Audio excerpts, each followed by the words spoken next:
L'échiquier international, soyez les bienvenus, faire table rase, comme disait Ilan Pappé. L'objectif lancinant est de réduire au maximum les revendications du peuple palestinien, jouer sur le facteur temps pour amoindrir, émietter, réduire en utopie toute légitimité palestinienne de recouvrement de droits. Tout faire pour transformer de facto la traduction d'un État palestinien comme chose irréalisable, impossible, le fait accompli.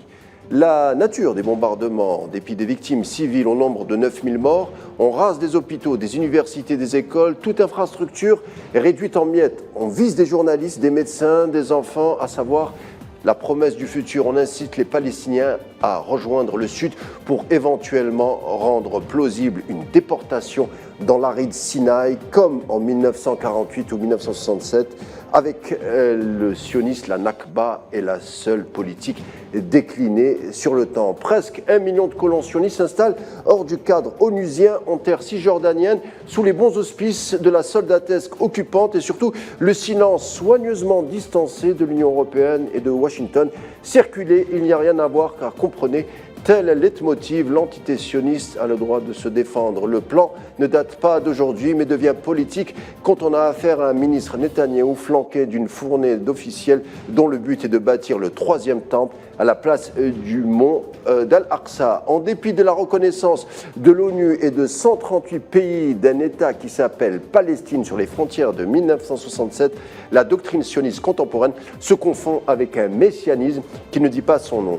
Et on le dit sans embâche, on doit récupérer tout bonnement toute la Palestine de la légende juive. Oui, légende selon les propres mots de l'historien professeur à l'université de Tel Aviv, Shlomo Sand. Des intellectuels juifs d'ailleurs, des associations également, notamment américaines et britanniques, voire même au Moyen-Orient, prennent la parole pour dire que la politique sioniste, au-delà du drame palestinien, si elle perdurait dans le temps, mettrait en danger les Juifs eux-mêmes. Mais peut-être, au fond, est-ce là le but? Qui peut donc arrêter les sionistes à la tête de cette théocratie qui ne dit pas son nom?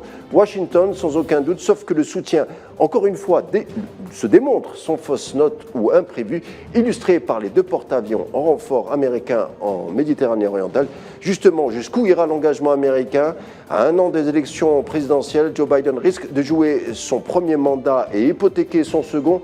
En vérité, l'armée américaine est déjà impliquée pour parer toute velléité de nombreux pays dans la région.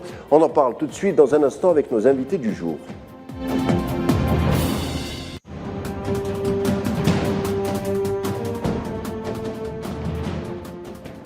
Raza, on est à presque 1 mois de bombardement et on a voulu étudier ce soir les imbrications de l'armée américaine dans ces opérations. Même implicitement, plusieurs autres thématiques seront au programme. Pour en parler, d'abord j'accueille avec plaisir le journaliste au Monde diplomatique Akram Belqaïd. Bonsoir. Bonsoir. Vous êtes également essayiste. Merci d'être des nôtres. Merci à vous pour l'invitation. Et avec moi sur le plateau, j'ai le plaisir d'accueillir Kamel Mensali, rédacteur en chef du Journal Indépendant. Kamel Mensali, salutations et merci d'avoir accepté l'invitation. Je précise directeur de publication. De publication, oui. Directeur de publication. Première question tout d'abord, avant d'affiner le sujet du jour. On est à presque 1 mois de bombardement intensif et la situation semble bloquée, dramatiquement gelée pour les Palestiniens. Alors, Akram Belqaïd, première peut-être analyse après presque un mois de bombardement sur Gaza. Écoutez, d'abord, un constat dramatique, c'est-à-dire que la population civile de Gaza continue de payer le prix fort. Chaque jour, des dizaines de victimes, des femmes, des enfants, des infrastructures détruites, un peuple qui vit dans la terreur et une communauté internationale qui parle vaguement de corridors humanitaires, mais certainement pas de cessez-le-feu. Et on voit bien que la position américaine que vous évoquiez tout à l'heure dans votre introduction est de jouer l'attentisme et de donner le temps qu'il faut, le temps qu'il faut entre guillemets, aux Israéliens pour qu'ils continuent d'essayer d'investir l'enclave et d'aller jusqu'au bout de leur logique. Sur le plan diplomatique, on voit bien que ça s'agite un peu, mais que chacun prend son temps. Il y a un sommet humanitaire que la France veut organiser, mais pas tout de suite, dans 1 semaine. Il y a un sommet de la Ligue arabe qui a été convoqué, mais pas pour tout de suite. Donc c'est un peu comme si chaque acteur avait intériorisé l'idée qu'on ne pouvait pas arrêter les Israéliens en ce moment, qu'il fallait leur donner plus de jours et que la paix ne se négocierait que dans quelque temps, soit par le biais d'une trêve, soit par le biais d'un cessez-le-feu. Et c'est cela qui est hautement dommageable pour le sort des Razaouis, et y compris aussi des habitants de la Cisjordanie. On en parle moins, mais eux aussi subissent en ce moment la violence des colons avec la complicité de l'armée israélienne, et ça donne une situation vraiment, vraiment difficile et qui peut dégénérer à tout moment. Alors, Kamal Mansari, on est au-delà des 9000 morts et les opérations de l'armée sioniste se poursuivent. Mais jusqu'à quand? Qui peut arrêter les sionistes, au fond? Vous savez, lorsque l'armée israélienne annonçait sa riposte ou sa vengeance contre les Palestiniens civils, donc l'objectif était même pas de faire en sorte de neutraliser le Hamas ou bien les combattants des brigades Al-Qassam ou ceux des brigades d'Al-Aqsa du djihad islamique ou les autres factions palestiniennes impliquées dans cette défense ou d'un territoire de 360 km sous enclave et bloqué sous blocus depuis 13 ans, depuis 17 ans plus tôt. Donc on est face à une armée qui a décidé de punir des Palestiniens qui ont décidé le 7 octobre de dire non et de dire non à ces massacres successifs qui se sont déroulés pendant des mois en Cisjordanie. Et là, on voit que du moment que les Américains, le lendemain, ont envoyé un porte-avions Gerald Ford, et puis qu'il y a eu ce déplacement de Blinken à Tel Aviv, et qui donnant caution à l'armée israélienne de bombarder, de faire ce qu'elle veut, jusqu'à aujourd'hui, lorsque la communauté internationale, ou lorsque les pays qui appellent, y compris au sein des organisations et des organisations humanitaires qui demandent à ce que cessent les bombardements pour qu'on arrive à fournir des aides humanitaires à ces Palestiniens, à ces civils qui subissent une sauvagerie sans précédent dans l'histoire du conflit israélo-palestinien depuis 1947, on voit aujourd'hui qu'il y a pour la première fois un État. L'administration américaine a donné sa caution et sa protection. Donc aujourd'hui, celui qui bloque toute tentative ou toute initiative de paix ou de trêve, c'est bien l'administration américaine qui s'est rangée dès les premières secondes derrière le cabinet restreint, le cabinet de guerre dirigé par Netanyahou.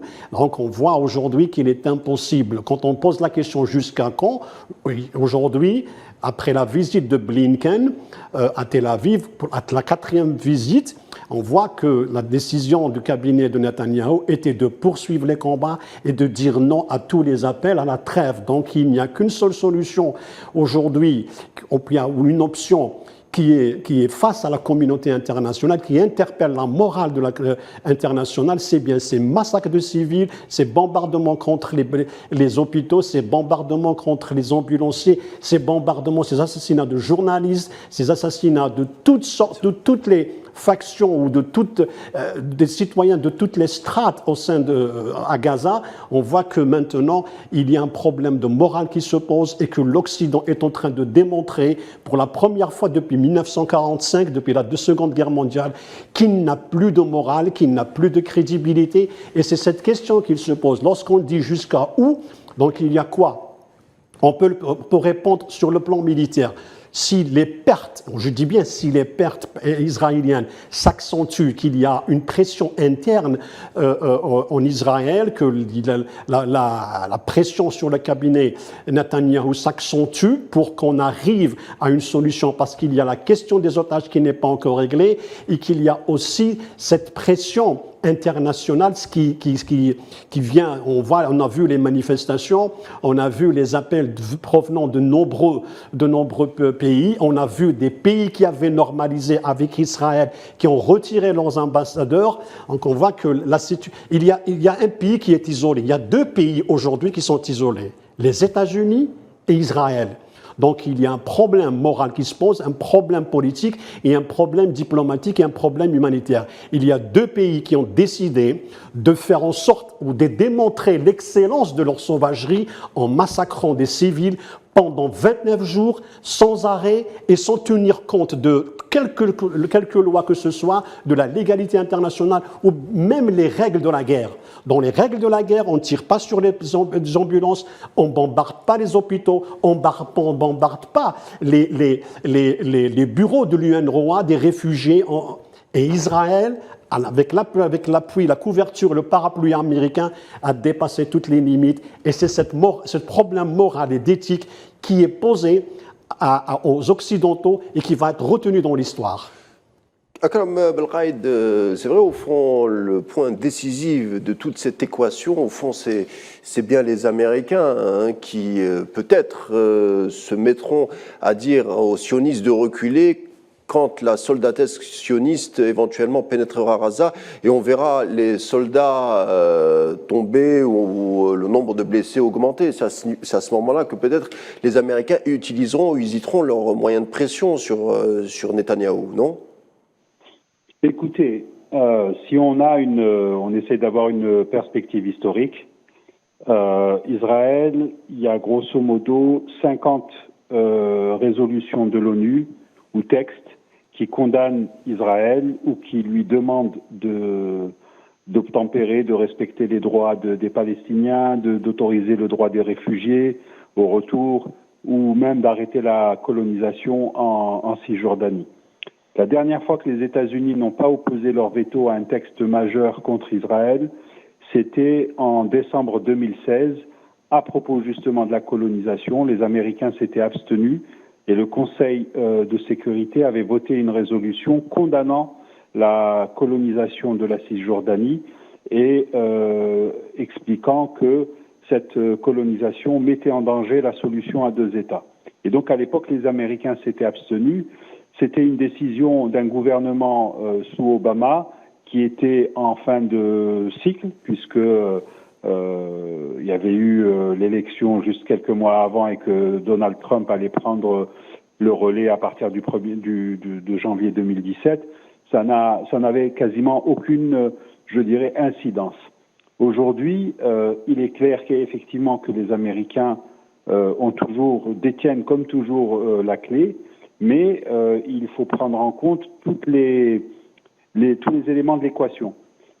Il y a aux États-Unis une composante de politique intérieure dès lors qu'il s'agit d'Israël.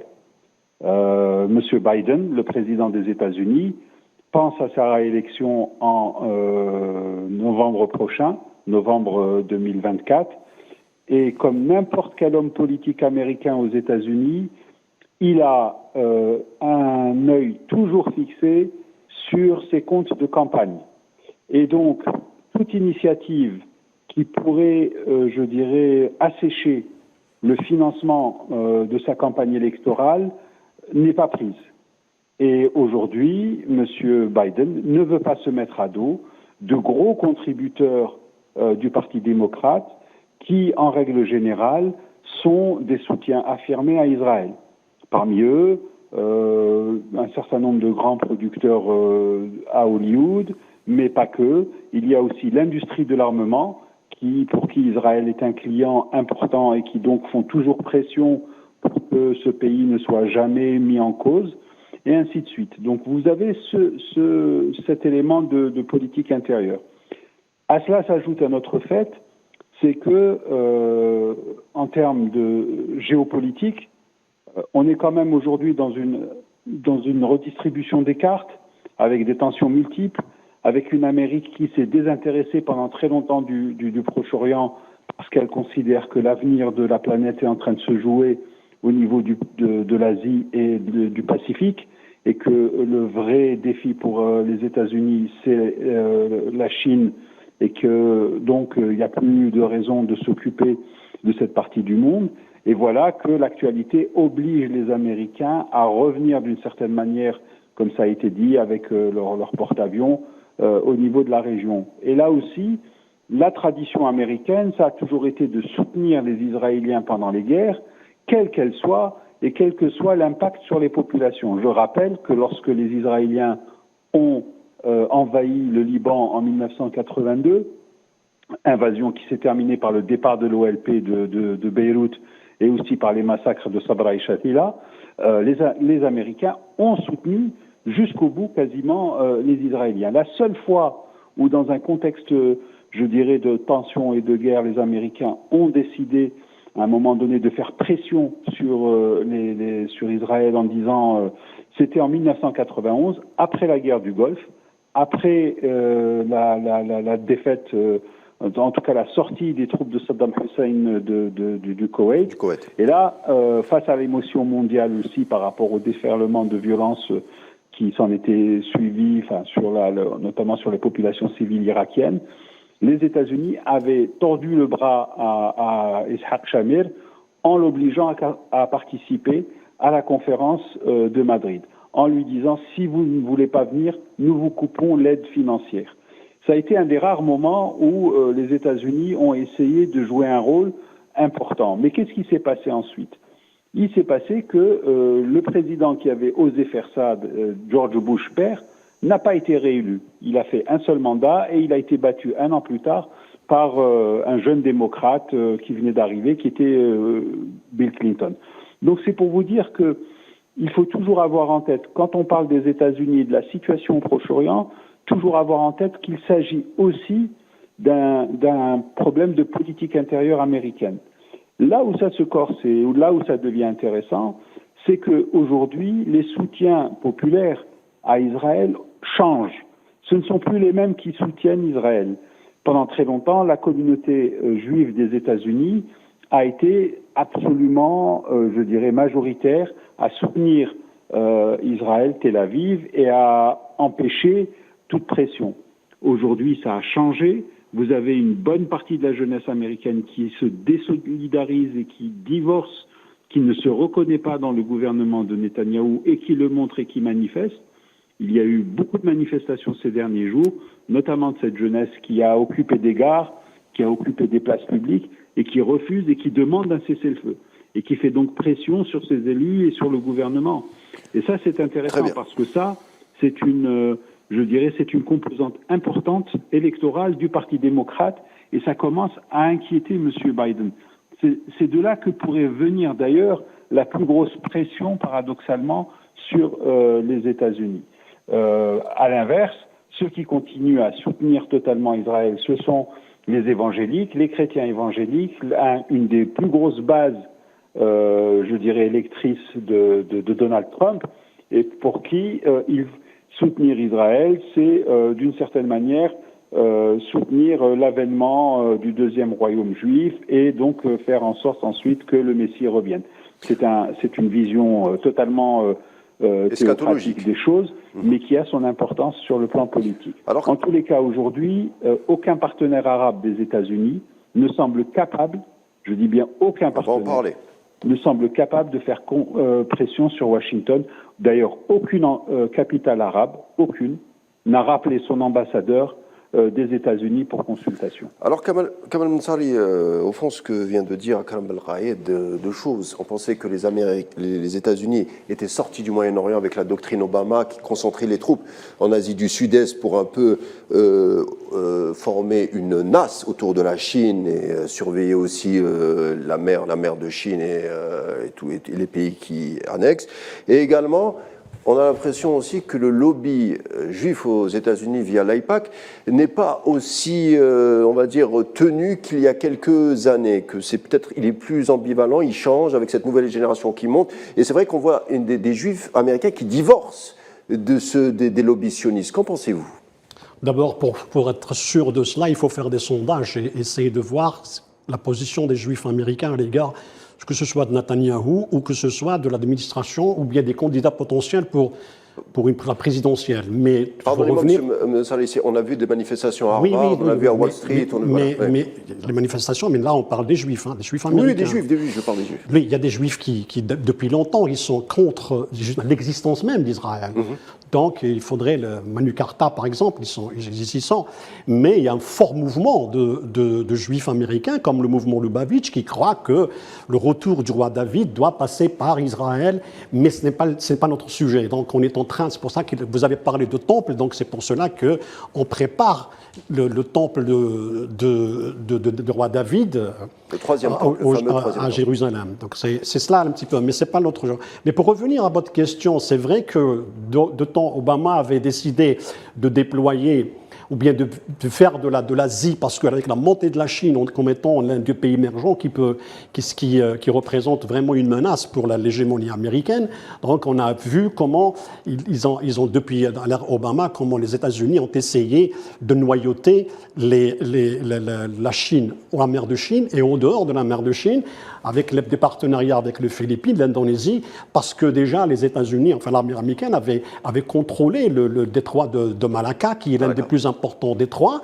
Par là, c'est que 70% de l'énergie et des approvisionnements qui passaient vers la Chine passaient par ce détroit, et c'est à ce moment-là que la Chine s'est rendue compte qu'elle était vraiment piégée. Donc, parce que déjà, la Chine a des problèmes de frontières avec les Philippines, avec l'Inde, avec le Japon, la Corée, donc de nombreux pays. Donc c'est une région, attention. C'est pour cela qu'aujourd'hui la Chine a fait deux choses. La première, c'est de créer un port à Myanmar. Donc le port, un hub important, c'est pour justement éviter que les acheminements et les approvisionnements vers la mer de Chine traversent le détroit de Malacca, mais partent de Myanmar à l'intérieur de la Chine. Pourquoi? Parce qu'il faut rappeler qu'il y a eu l'accord. Pourquoi la Chine s'est empressée de réconcilier Iraniens et Saoudiens? Ça a été un événement historique, donc justement parce que la Chine est intéressée par le Moyen-Orient, elle a besoin d'assurer son approvisionnement et ses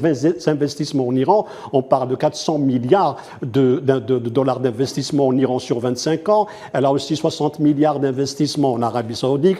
Donc la région est importante pour elle. C'est vrai qu'il y a eu un retrait aussi un repli sous Trump. Donc les Américains il a voulu se retirer du Moyen-Orient, et on a vu que à ce moment-là, il a laissé le terrain fertile pour les Iraniens, enfin les Chinois, Iraniens et Saoudiens, pour justement reconstruire un petit peu la région. Et on a vu que Joe Biden, lorsqu'il est venu en Arabie Saoudite, au sommet de Jeddah, pour créer une sorte d'OTAN arabe, c'est-à-dire pour contrecarrer l'Iran, donc un OTAN dirigé militairement, parce que la puissance militaire de la région appartient à Israël, pour contrecarrer l'Iran, et ils ont été surpris de voir et de constater que finalement, les Saoudiens l'ont rejeté, y compris les Émiratis.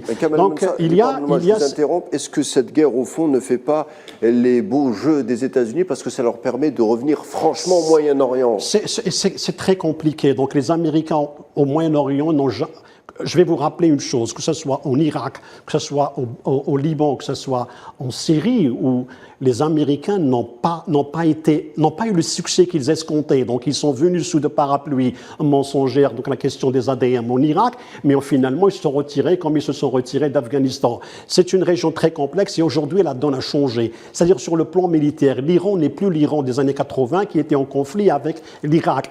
Et le Hezbollah aujourd'hui est plus puissant qu'il l'était en 2006. Donc tous ces éléments-là et ces données sont sous la main, sont analysés. Les Américains le savent, les Européens le savent, et même les Iraniens savent qu'ils ont ces moyens de riposte. Donc on a vu comment les Iraniens ont réussi, grâce à leurs appuis au régime d'Al-Assad en Syrie, comment ils ont réussi à maintenir le régime de Bachar al-Assad en Syrie, grâce aussi à l'appui de Hezbollah. Les régimes étaient au bord de l'effondrement, ils ont réussi à le maintenir, et en plus, il faut rappeler aussi l'intervention de la Russie effective à partir de septembre 2015 sous la houlette de la résolution 2247 et 2254. Donc, il y a tous ces aspects-là qui sont sur la carte. Aujourd'hui, est-ce que maintenant le retour des Américains en mer Méditerranée, en plus sur les côtes palestiniennes, va changer quoi que ce soit? C'est peut-être un peu trop tôt pour le dire, parce qu'il faut rappeler une chose, que aussi longtemps qu'il y a le Hezbollah, qu'il y a les Yéménites, qu'il y a l'Iran, qu'il y a la Syrie, toute cette région-là est une poudrière. Donc est-ce que les Américains sont prêts à redessiner la région, et là pour le moment s'il s'agit de Gaza, est-ce qu'ils sont capables de reconfigurer, de redessiner la région ou de faire en sorte à ce qu'ils reprennent une mainmise sur cette région? Difficile parce qu'aujourd'hui le monde, ou bien la région, n'est plus ce qu'elle était en 91, ni encore moins en 56, encore moins quand je dis 56, je rappelle que les Israéliens avec l'agression tripartite de Suez. Donc c'est là que les Américains ont pris le contrôle, parce que c'est là où Douglas avait menacé les trois pays, parce que les Américains, à partir de 56, ont commencé à contrôler le Moyen-Orient. Donc on est aujourd'hui, pour faire des scénarios, il faut voir ce que donnera la riposte et la résistance palestinienne et ce qu'adviendra de la région, parce qu'on ne sommes qu'au début et pour le moment, rien n'est sûr pour les Américains. Rien n'est sûr pour les Américains. Comme vient de l'expliquer Kamal Mounsari, on poursuit notre conversation après cette coupure pub. On revient dans quelques minutes. À tout de suite.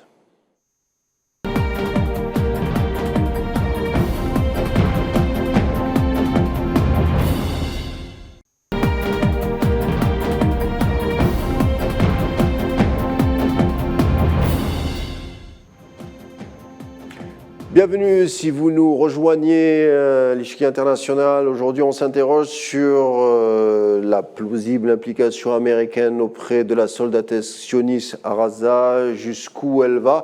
Mais avant, intéressons-nous à Antonio Guterres, le secrétaire général de l'ONU, qui réitère un rappel à un cessez-le-feu, puisqu'un premier appel a été rejeté par les officiels sionistes.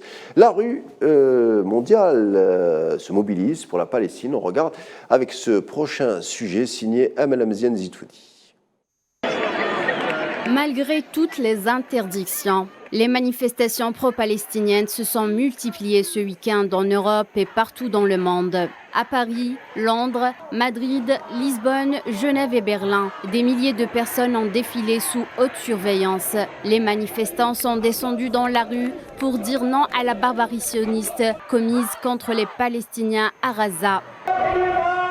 À Athènes, 15 000 personnes ont manifesté leur soutien au peuple palestinien. En Australie, plus de 6 000 Sydnéens ont appelé à mettre fin au massacre des Gazaouis. À Washington, ils étaient des milliers rassemblés malgré la pluie, agitant des drapeaux palestiniens.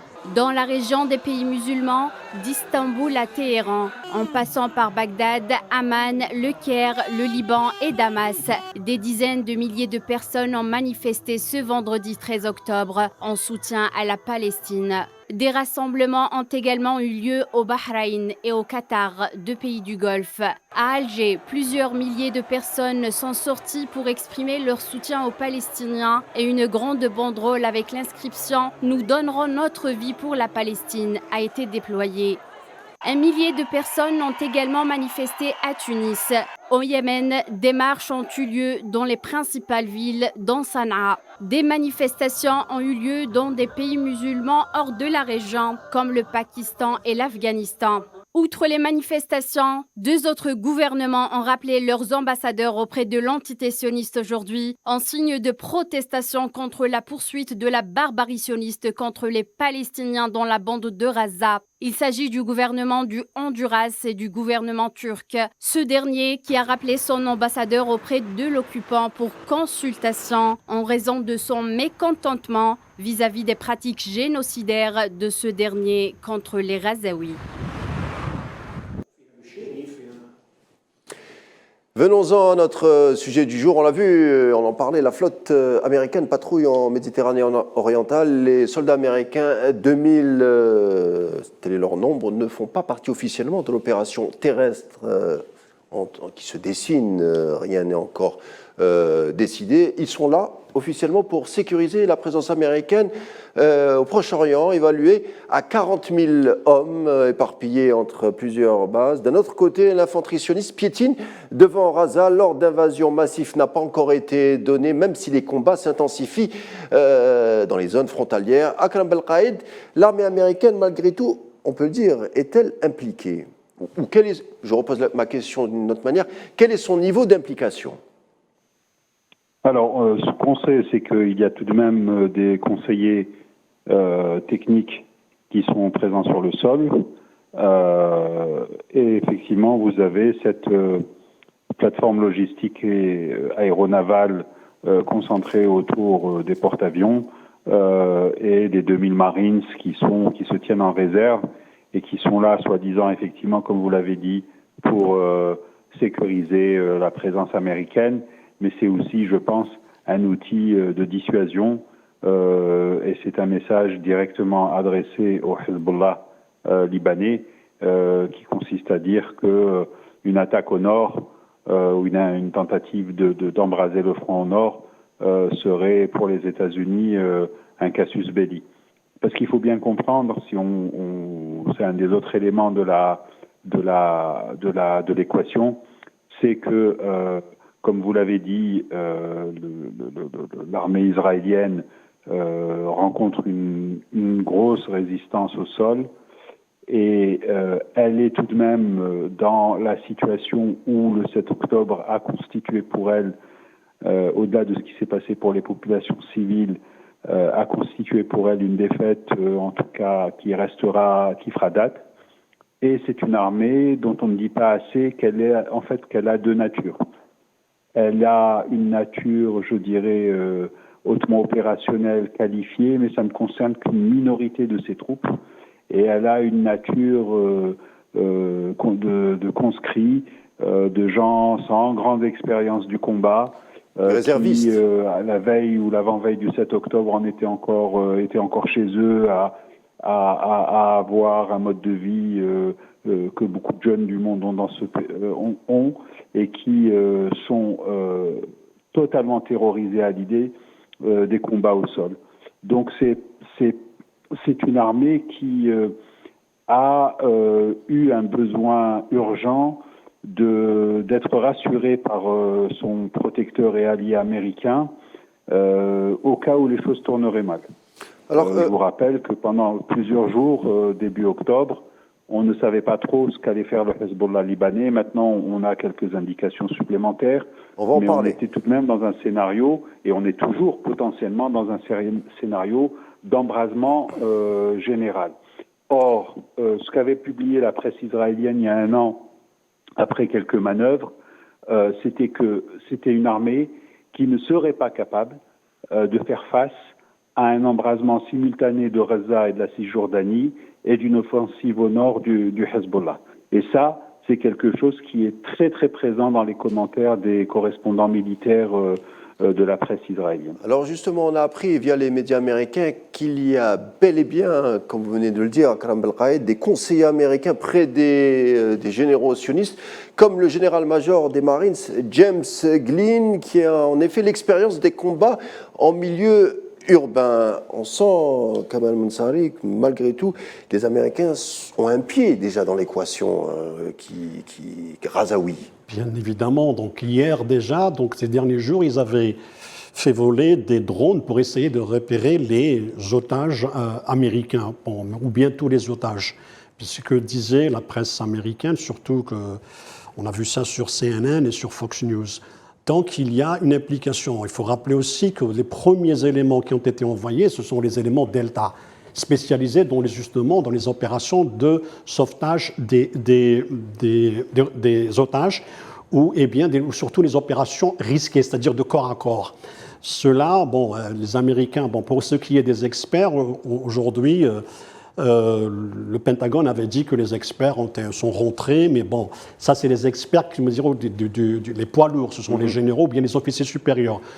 Quant aux éléments qui sont directement impliqués, Blinken a aujourd'hui, justement, lorsqu'on a vu la réunion, il y avait deux généraux américains qui étaient assis à côté de lui face au cabinet de Netanyahou. Donc, pendant la réunion, il y avait la délégation américaine avec deux généraux présents à ses côtés. Donc, on voit que les Américains, comme si c'était un cabinet de guerre, donc Blinken avec des militaires, donc on voit que justement, les généraux américains ou bien les experts américains, entre guillemets, sont présents.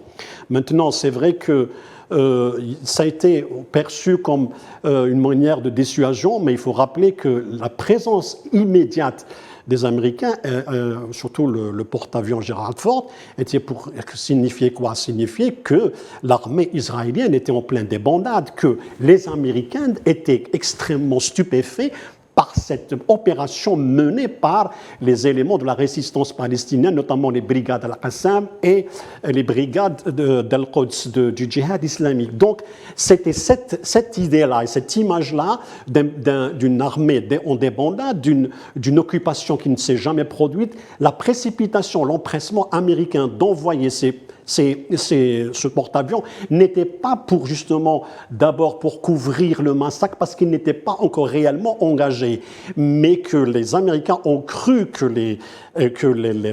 l'armée allait s'effondrer et que l'Israël était déjà en pleine crise, qu'il y avait déjà une crise et des fractures au sein de l'armée israélienne à cause des dissidentes et des désaccords avec la démarche de Netanyahou. Donc la société israélienne ou bien le paysage israélien, quand on voit le paysage, le landscape, était une armée et une population en plein débandade, en pleine fracture et en plein émiettement. Donc c'est cette réalité-là. Donc les Américains, c'est pour cela que le cabinet Netanyahou a commencé par mentir en faisant croire qu'il y a eu des bébés qui ont été décapités et tout pour justement horrifier les Américains. Et c'est ce qui a poussé Joe Biden au mensonge, parce qu'il a dit j'ai vu ça, j'ai vu de mes propres yeux des enfants décapités, Israéliens décapités, ce qui était faux avant de se rétracter. Donc il y avait un travail psychologique, d'abord mené de propagande mené par les Israéliens pour pousser les Américains à agir rapidement et surtout dans la mentalité, enfin dans le psyché des Américains, l'Israël était en pleine débandade. C'est pour cela que pour la première fois, un chef de la diplomatie américaine, il est juif, Blinken, il a troqué son poste de chef de la diplomatie pour sa judaïté. Il a dit « Je suis venu en tant que juif ». Donc, on a affaire à une guerre, comme si pas tribale, mais non, mais religieuse. Oui, tribal, donc, il est venu avec cette mentalité. Il a laissé sa veste de diplomate, il a troqué contre un religieux. Donc, je suis juif, je viens en tant que juif. C'est pour ça qu'aujourd'hui, on entend pas mal de gens dire « Je suis juif ». Comme si cette guerre-là est religieuse et non pas une guerre de droit international. Que dans un conflit de droit international, il y a un peuple qui milite depuis 1947, depuis les premières résolutions de l'ONU, la 242, la 338, qui dit que les Palestiniens ont droit à leur État indépendant et dans des territoires fixés dans la résolution 242, et qui dit que les territoires de partage et que les Israéliens refusent jusqu'à aujourd'hui. Donc l'implication américaine depuis ce temps-là était de protéger cette réalité, parce que lorsqu'on voit ce que font les colons, la colonisation qui se poursuit normalement en dépit, parce que lorsque les États-Unis dénoncent ou bien demandent aux successifs cabinets israéliens de cesser les implantations et cesser les colonies, c'était des postures politiques, mais ils ne faisaient rien. Mais la réalité est telle que les colonisations se poursuivaient et que les Palestiniens perdaient davantage de terres, et qu'on voit aujourd'hui que c'est sur le plan géographique l'impossibilité d'établir un État réel palestinien. Donc c'est pour ça que les Israéliens combattent deux choses. Le fait qu'il y ait un État indépendant palestinien, et ils refusent d'intégrer les Palestiniens dans un État unique, parce qu'ils savent que sur le plan démographique, ça pose un énorme problème pour eux, et surtout qu'il est impossible de créer un État comme le réclament certains, dans lequel vivent les Palestiniens, parce que la nationalité israélienne n'est pas accordée aux Palestiniens, parce que la nationalité est accordée exclusivement aux Juifs. Donc on voit que ce pays-là est le seul pays au monde qui accorde une nationalité sur la base de la religion, de l'appartenance à une religion. C'est un État théocratique, c'est un État raciste, parce que devant le droit international, tout le monde est égaux. C'est la Déclaration universelle des droits de l'homme. Mais lorsqu'il s'agit d'Israël, ce droit disparaît. Parce que Israël a toujours... Enfin, je dis Israël, mais je parle exclusivement des rabbins qui constituent le socle religieux, parce que aujourd'hui, les premiers fondateurs d'Israël, c'était des laïcs et c'était des athées. Aujourd'hui, on voit que la religion s'impose en Israël, surtout lorsqu'on a commencé à parler de la judaïsation de Jérusalem. Et là, ou de tout le pays aussi. Et là, on a affaire à un État, une situation exceptionnelle qui ne laisse point de choix aux Palestiniens que la résistance, parce que ni les droits ils l'auront, ni la terre ils l'auront, donc la seule façon de l'avoir, c'est par la résistance. Et c'est ce qui se passe aujourd'hui, et c'est ce qui rend un petit peu perplexe où tous les concepteurs de cette politique israélienne. Est-ce qu'il est possible de continuer à massacrer un peuple ou d'aller vers des négociations ou bien une solution médiane? Mais pour le moment, ils sont en train d'utiliser la moyen forte, mais la main dure ne durera pas, parce que pour tôt ou tard, il faut qu'il y ait une négociation. Du moment qu'il est impossible de renvoyer toute cette population à l'extérieur, parce que ça a été déclaré, ça a été promu par certains. On a entendu, d'ailleurs, l'Égypte l'a refusé. Il est impossible de compartimenter Gaza, parce qu'il y a un vieux plan, celui de diviser Gaza en 3 tranches, ça fera 3 provinces qui seront coupées l'une de l'autre et contrôlées par Israël. Donc c'est impossible du moment que c'est une zone urbaine très étroite et très étanche. Alors Akram Belkaïd, j'aimerais qu'on revienne sur ces conseillers américains qui murmurent à l'oreille des généraux sionistes, comme ce fameux James Glynn qui s'est fait remarquer d'ailleurs à Raqqa en Syrie, à Mossoul. Vous êtes d'accord avec ce que vient de nous dire Kamal Mansari, c'est-à-dire qu'on a dépêché rapidement des conseillers spéciaux à côté des généraux sionistes, car l'armée sioniste était en débandade? Absolument, l'opération du 7 octobre constituera d'ailleurs, quand on regarde les commentaires de la presse israélienne, ils n'ont qu'une expression qui revient sans cesse, c'est de faire référence à l'inévitable commission d'enquête qui sera très certainement formée tôt ou tard pour savoir comment ça a pu se passer. Je rappelle qu'en 1973, quand les Égyptiens ont réussi à percer les lignes de défense israéliennes dans le Sinaï, ça avait fini par provoquer la chute du gouvernement de Golda Meir quelques mois plus tard.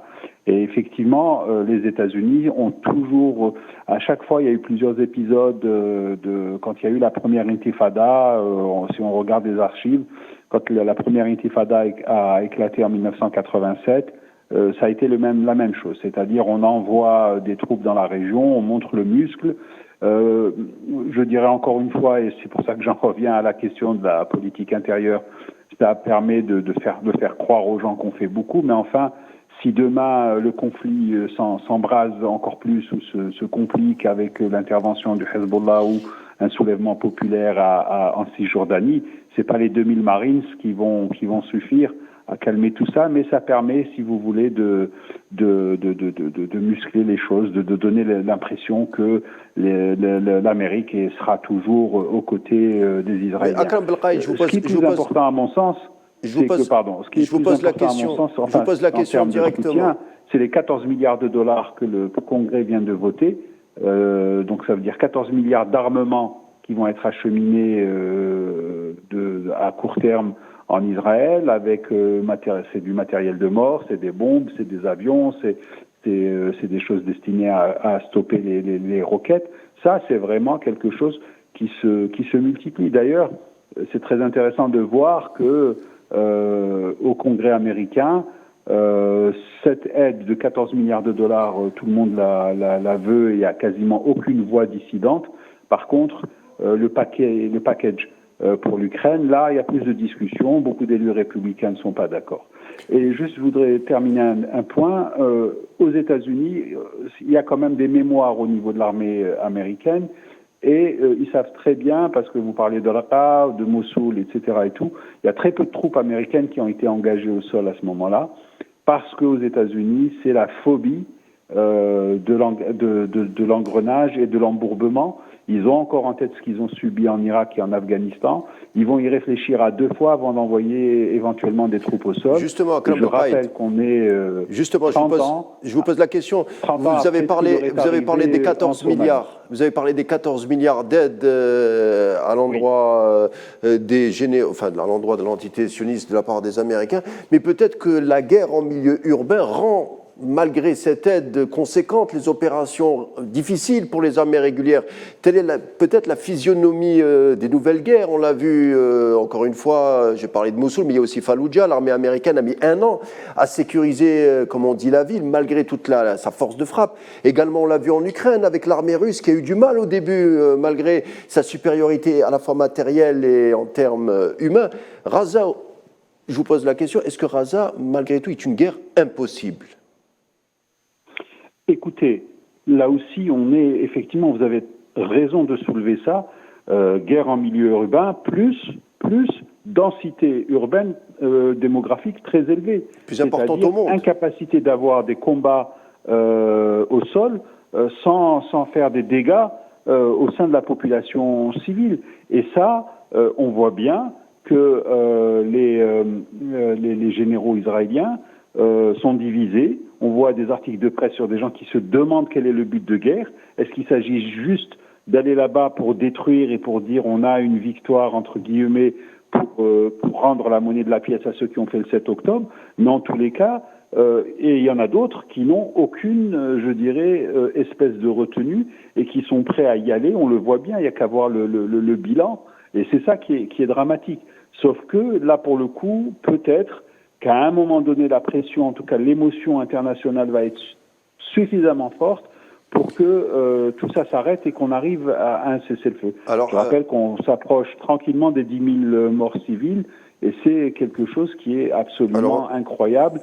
Ça ne devrait pas avoir lieu. Merci Akram Braïd. On arrive à la fin de notre rendez-vous. Dernière question. Kamel Mansari, aujourd'hui 4 novembre 2023, le 4 novembre 1995, Yitzhak Rabin a été assassiné par un juif religieux. À l'époque, on pensait que c'était une tendance minoritaire, mais aujourd'hui, on voit avec le cabinet Netanyahou qu'il y a une concentration, en tout cas, il y a un retour de ces courants messianiques avec une lecture eschatologique du conflit dont on parle aujourd'hui.